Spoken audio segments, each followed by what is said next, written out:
वाल्मीकि रामायण के मुताबिक वनवास के दौरान भगवान राम, लक्ष्मण और माता सीता पितृपक्ष में श्राद्ध करने के लिए बिहार के गया धाम पहुंचे।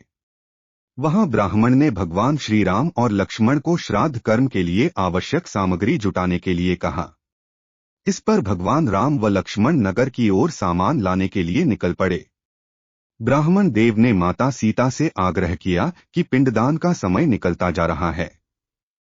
यह सुनकर माता सीता की व्यग्रता भी बढ़ती जा रही थी, क्योंकि श्री राम और लक्ष्मण अभी नहीं लौटे थे। इसी दौरान दशरथ जी की आत्मा ने उन्हें आभास कराया कि पिंडदान का वक्त बीता जा रहा है।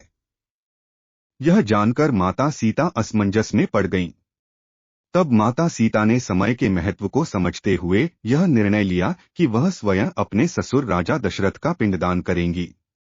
उन्होंने फल्गु नदी के साथ साथ वटवृक्ष, कौआ, तुलसी, ब्राह्मण व गाय को साक्षी मानकर स्वर्गीय राजा दशरथ का पिंडदान विधि विधान के साथ किया। इस क्रिया के उपरांत जैसे ही उन्होंने हाथ जोड़कर प्रार्थना की तो राजा दशरथ ने माता सीता का पिंडदान स्वीकार कर लिया। माता सीता इस बात से प्रफुल्लित हुईं कि उनकी पूजा दशरथ जी ने स्वीकार कर ली है।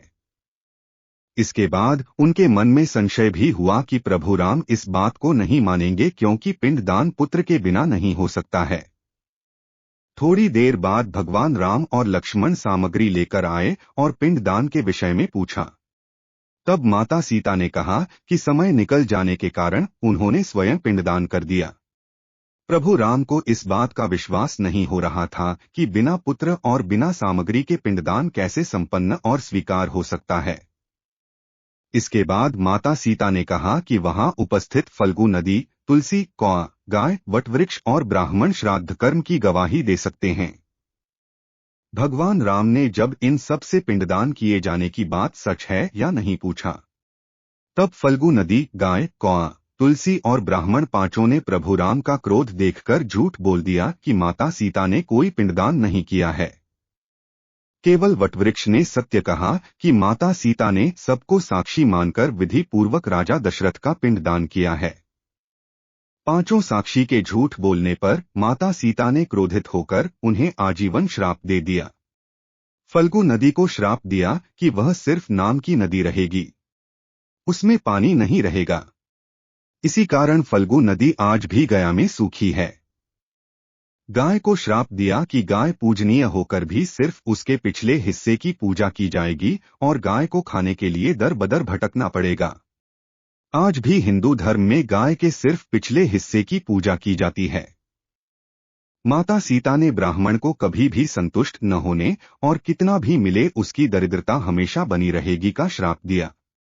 इसी कारण ब्राह्मण कभी दान दक्षिणा के बाद भी संतुष्ट नहीं होते हैं। माता सीता ने तुलसी को श्राप दिया कि वह कभी भी गया की मिट्टी में नहीं उगेगी।